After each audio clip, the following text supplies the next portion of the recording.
The morning unfolds with mechanical precision. Every click of Eleanor's heels on the marble floor echoes authority. Every greeting from an assistant, rehearsed and deferential. Her glass-walled office gleams high above the city, sunlight catching the metallic edges of her world. A reflection of her. On her desk, every object is aligned, her schedule timed to the second. Control is her comfort, order her armor. But beneath her calm exterior lies the faint tremor of exhaustion, a restlessness she cannot name. Outside, the city hums in chaotic symphony. Horns, voices, movement. Yet inside, only silence and screens.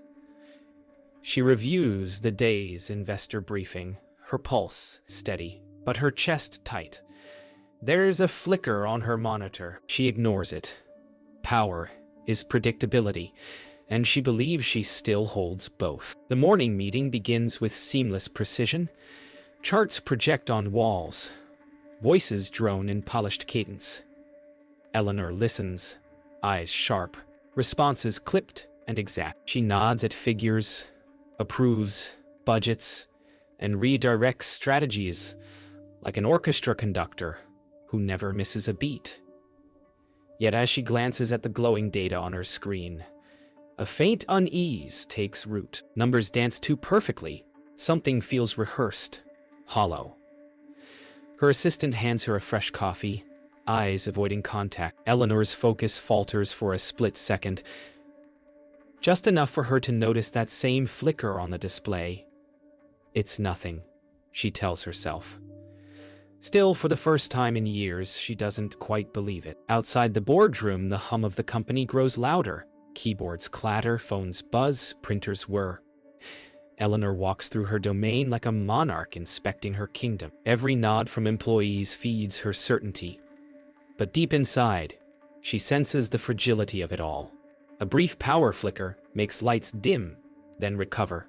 A technician whispers to another, eyes darting nervously. Eleanor pauses, expression unreadable, before striding forward. Control must never appear shaken. Even a glance of uncertainty can spread like wildfire. She doesn't notice the janitor watching quietly from the corner, mop in hand, eyes calm amid the current of rushing bodies. Back in her office, Eleanor prepares for the investor presentation. The script glows on the teleprompter, rehearsed phrases lined in bold. Her reflection in the black glass monitor stares back like an adversary. "You are in control," she whispers under her breath, a ritual she's never skipped.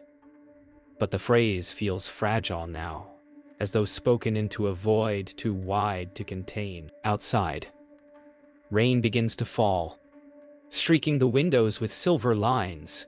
She takes a deep breath, straightens her jacket, and faces the camera that will broadcast her every word to thousands. The city fades behind her. All that remains is her image and the illusion of perfection. The broadcast begins. Eleanor's voice, confident and resonant, fills the speakers across investor offices worldwide. Her tone flows flawlessly, every phrase a promise of stability and success. Then mid-sentence, the screen behind her glitches. Numbers warp, graphics dissolve into static.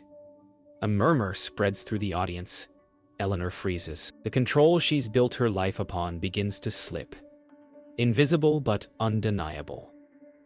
Her pulse races as her team scrambles behind the camera, faces pale. She forces a calm smile, finishing her sentence as if nothing happened. But the silence afterward is deafening. Something deep inside her shifts, an instinct whispering that this is only the beginning. The static doesn't fade. It spreads.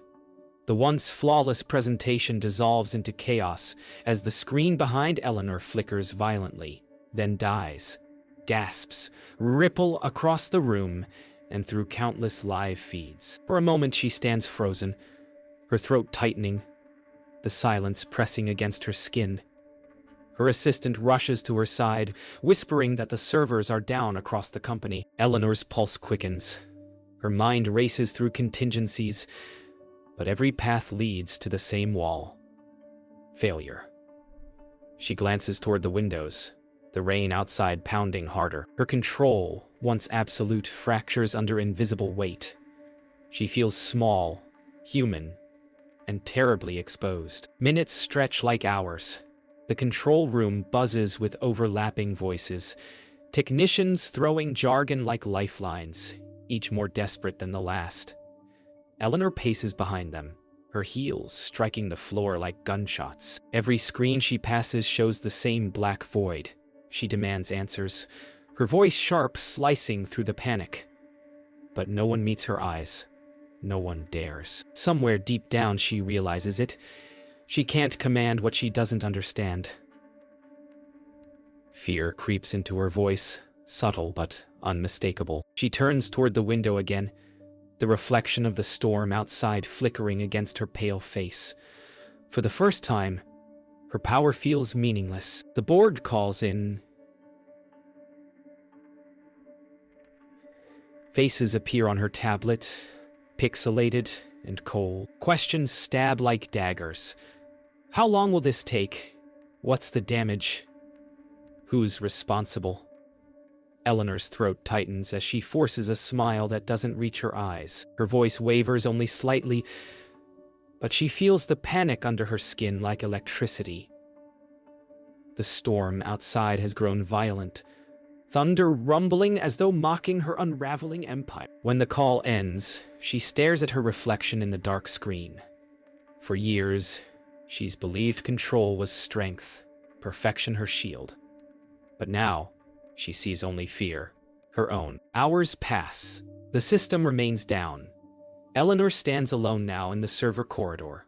Metallic hum, blinking lights, and cold air conditioning filling the silence. Her reflection warps across mirrored panels as she stares into the endless rows of machines that once obeyed her command. She thinks of all the times she dismissed the people who built them, the human hands behind the algorithms. A technician hurries past, muttering about corrupted backups. Eleanor grips the railing, breathing shallow. The storm outside has turned the sky almost black, and in that darkness she feels something she hasn't felt in years. Helplessness. Finally, Eleanor's phone vibrates. A message from the tech team. "We've exhausted all options." She stares at the words, the weight of them pressing down like gravity. Millions of dollars, years of reputation, gone if this isn't fixed soon. She steps back into the hallway, the storm light flickering against the glass.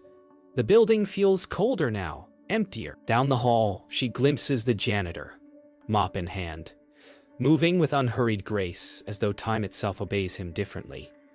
The contrast strikes her, a world collapsing, and yet he moves as if nothing is wrong. For a moment, she can't look away. Eleanor stands frozen in the hallway, unable to look away from the janitor.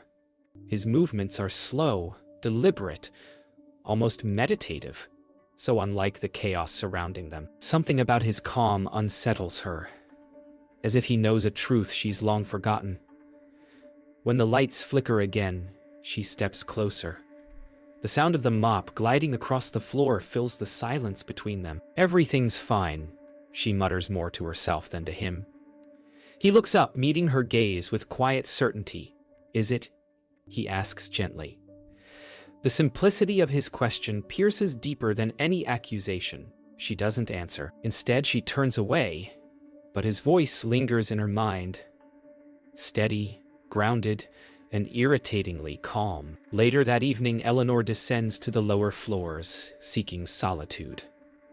The hum of machines echoes faintly, and for once, no one follows her.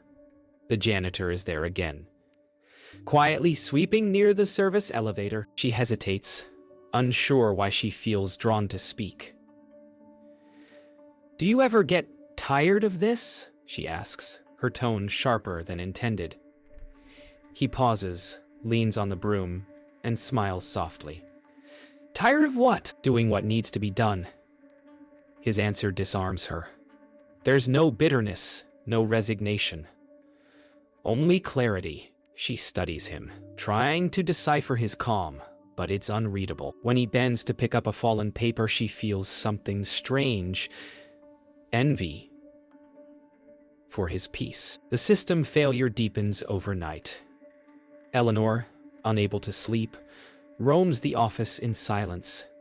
She finds Samuel again, this time seated on a bench near the generator room, sipping coffee from a dented thermos. Without invitation, she sits beside him. "You don't seem worried," she says quietly. "Worry doesn't fix things," he replies. His eyes kind but steady. Action does. His words strike her harder than she expects. For years, her life has been built on control, not calm. She studies the lines on his face, the ease of his posture, the complete absence of fear. It unnerves her more than any failure could. Somewhere deep within, a wall begins to crack. Eleanor watches as Samuel examines a broken maintenance panel, fingers moving with practiced precision. "You know how to fix that?" she asks, half mocking. He chuckles softly. "I used to fix more complicated things than this." His tone carries no pride, just quiet fact. She steps closer, curiosity edging past her guarded demeanor. "What did you do before this?" she asks. He glances up. "I built systems, ones that were supposed to make life easier." He pauses, the weight of the past flickering in his eyes. Funny how they can also break us. For the first time, Eleanor feels the ground beneath her shift, not from failure, but from understanding. As the night wanes, Eleanor leans against the cool wall of the data center. Samuel finishes tightening a panel, wipes his hands, and turns toward her. "Sometimes," he says, "the system just needs to be reminded it was built by people." The words linger.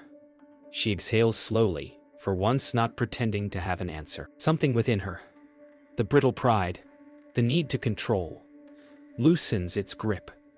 Samuel nods once and walks away, leaving her alone with the hum of machines slowly reawakening. She looks at her reflection in the glass rack doors and almost doesn't recognize herself. For the first time, the silence feels like peace, not failure. Morning breaks, but the storm hasn't ended. It's only moved inside. The tech team huddles around flickering monitors, voices hushed with exhaustion. Eleanor stands apart, drained, her authority dimmed. She watches Samuel quietly enter the server room, pushing his cart as if unaware of the chaos. When he asks to look at the system logs, a technician scoffs. Eleanor, desperate and hollow-eyed, silences them with a gesture. Samuel bends over the console, fingers moving with surprising precision, the rhythm of a man who's done this before. He studies the lines of code like an old friend. Then, softly, he mutters, "I know what's wrong." For the first time in hours, the room goes still. Samuel's hands move with quiet confidence, bypassing commands and restoring ancient lines of code no one has seen in decades. "This system's architecture," he murmurs, "was never designed for the upgrades you forced on it." His tone carries no accusation, only understanding. Eleanor leans forward, curiosity and disbelief mixing in her eyes. "How do you know that?" she whispers. He doesn't look up. "Because I built it." Silence consumes the room. The realization hits like thunder. This man, this janitor, once engineered the very foundation they'd broken trying to improve. Eleanor's breath catches. For the first time, she feels something unexpected toward him. Awe. Lines of code scroll like rain on glass, each keystroke echoing through the silent room. Eleanor watches, transfixed. The screens begin to stabilize. Systems flicker back online one by one. Notifications pop up. Connection restored. Database recovered. The technicians exchange stunned looks. Eleanor's lips part in disbelief, then slowly curve into something rare for her, an unguarded smile. Samuel leans back in his chair, exhaling softly. "It's an old system," he says. but it still remembers how to work if you listen to it. His words linger, almost poetic. For the first time in her career, Eleanor doesn't feel like she's commanding power. She's witnessing grace. The crisis is over, but Eleanor can't move. She stares at Samuel as if seeing him for the first time. Around them, applause breaks out, hesitant at first, then swelling with relief. Yet, Samuel only nods quietly and begins shutting down diagnostic panels. "How did no one know who you were?" she asks softly. He shrugs. "Not many people care who keeps the lights on, as long as they stay on." She feels the sting of truth in his words.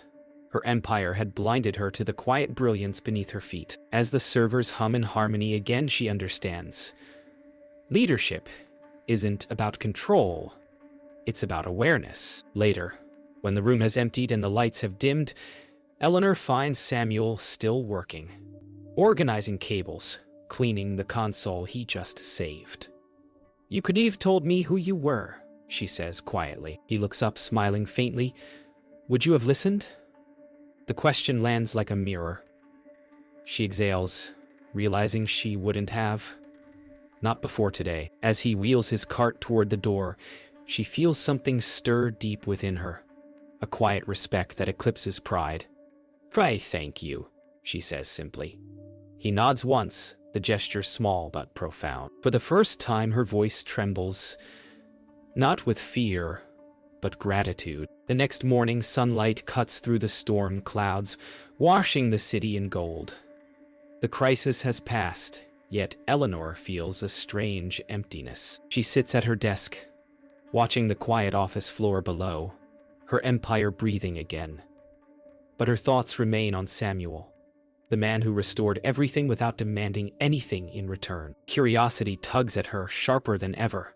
She calls Marissa and asks for the janitor's file. Minutes later, a thin folder slides across her desk. She opens it, expecting nothing of note. But as her eyes move across the first line, his past position, his history, her breath catches. The man she barely noticed was once a chief systems engineer for the same company, long before she took charge. Eleanor leans back, scanning the faded photos inside the file. In one, Samuel stands beside younger engineers, his eyes alive with purpose. She flips through pages documenting patents, designs, his fingerprints scattered across the company's history. Shame and awe twist within her. All these years, his work had powered her success, buried beneath corporate layers she never cared to see. She remembers his calm voice. Not many people care who keeps the lights on. Now she understands. She rises, decision burning clear. Control had defined her. Gratitude will redefine her.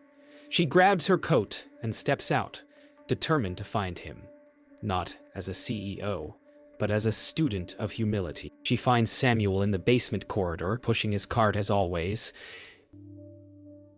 He looks up, unsurprised. "You found out," he says quietly, reading her expression before she speaks. She nods. "You built this company's foundation, and now you clean its floors." His laugh is soft, almost tender. "Every structure needs maintenance, Miss West. People included." The words strike something deep within her. She hesitates, then says, "I owe you more than thanks." He shakes his head. "You owe yourself understanding." His humility disarms her more than any act of defiance could. For the first time, she feels truly seen. Not as a CEO, but as a person learning to begin again. They walk together down the hallway, conversation gentle but weighted with meaning. Samuel speaks of his past, how the merger years ago erased departments, how pride cost him everything but peace. "Sometimes losing your place is the only way to find it again," he says. Eleanor listens in silence, every word reshaping her idea of success. She realizes that all her achievements have been built on people she never truly saw. "You could have been anything," she says softly. Samuel smiles faintly. I am something. I am something. I'm content. That single sentence humbles her more than any boardroom defeat ever could. That evening, Eleanor sits alone in her office. The city glows below, but her attention drifts to the worn ID badge she took from Samuel's file. She sets it beside her nameplate and stares at the two. Success, she realizes, isn't about being remembered. It's about leaving light for others to follow. Her eyes glisten, not from sadness, but release. Tomorrow she'll speak before the board, not to claim victory, but to honor the man who reminded her what leadership truly means. As the office lights dim, Eleanor smiles faintly. Somewhere below, she knows Samuel is still working, quietly keeping the world running. The next day, the company feels different, quieter, almost reverent. Eleanor walks through the lobby, not as the figure of control she once was, but as someone finally awake. She notices faces she's never really seen before.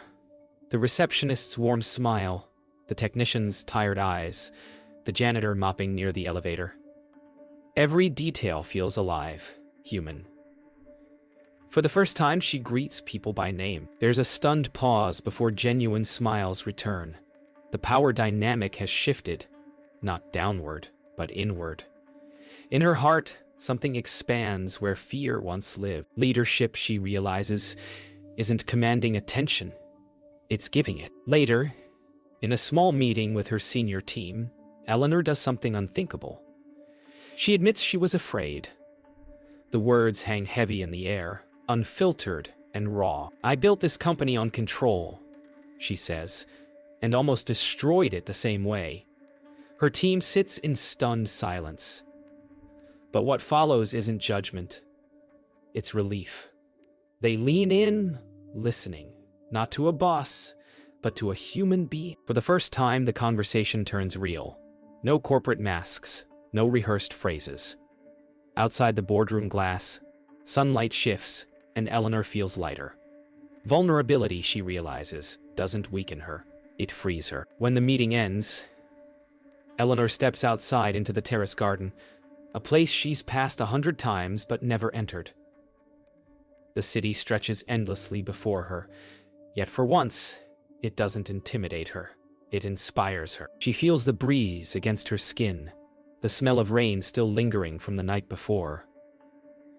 Samuel's words echo in her mind. People need maintenance too. She closes her eyes and lets herself breathe deeply, fully. In that stillness, she feels something return to her. A sense of belonging not to the empire she built, but to the world she ignored. That evening, Eleanor visits the janitor's break room. Small, quiet, tucked away behind the mechanical hall. Samuel sits there reading a weathered paperback. She hesitates in the doorway. I wanted to thank you properly, she says. He closes the book gently. You already did, by listening. She smiles. I didn't just listen.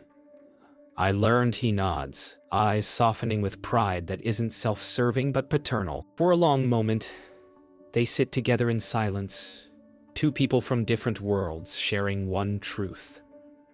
Greatness isn't found in titles, it's found in grace. That night, Eleanor returns home. The penthouse feels different now. Not hollow, but still.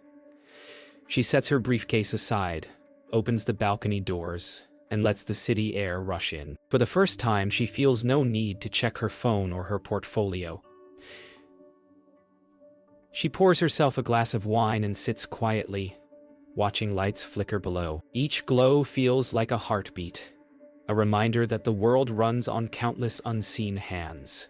Somewhere far beneath her, Samuel is probably finishing his shift, and that thought comforts her. She whispers into the night, "Thank you." The city, alive and luminous, seems to whisper back. Morning sunlight washes the city in calm clarity. Eleanor stands before the mirror, fastening a simple pearl earring.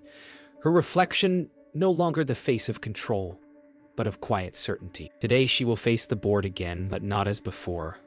The panic that once ruled her chest has vanished. In its place, a still confidence. She remembers Samuel's words. Every structure needs maintenance, people included. She smiles softly at her reflection, then turns away from it. Power used to mean perfection. Now it means presence. The day begins not with command, but with grace. In the boardroom, tension hums like static before a storm. The director sits stiffly, waiting for excuses, expecting dominance. Instead, Eleanor stands with quiet composure and begins. Yesterday this company was saved. Not by me, but by someone most of us never noticed. The room stills. Her voice is steady, carrying warmth that surprises even herself. She tells them Samuel's story, not as an anecdote, but as a revelation. If we are to grow, we must see the people who built our foundation. The silence that follows is heavy but reverent. For once, no one speaks over her. They simply listen. When the meeting ends, applause doesn't erupt. It blooms slowly, sincere and grounded. Eleanor bows her head briefly, feeling tears well at the edges of her control, but not from weakness. As she leaves the boardroom, she feels the weight of years lift. The corridors she once walked as a monarch now feel like open hallways of connection. Employees glance up, smiling. She smiles back, stopping to speak with them, listening rather than directing. The company hums with new energy. Not fear, but purpose. Somewhere deep within, Eleanor feels Samuel's quiet influence like a steady pulse beneath her every step. That afternoon, Eleanor finds Samuel in the lobby, polishing the brass rails as sunlight glints off them. She pauses, unsure whether to interrupt. He looks up first, smiling knowingly. "You did well," he says. She laughs quietly. "I had a good teacher." He shakes his head. "You already knew what mattered. You just needed to remember." She watches him return to his work, each movement deliberate, peaceful. For a fleeting second, the world feels still. Two souls connected by quiet understanding. No grandeur, no hierarchy, just gratitude. Weeks later, Eleanor stands on the rooftop again. The city hums below, alive, vast, and connected.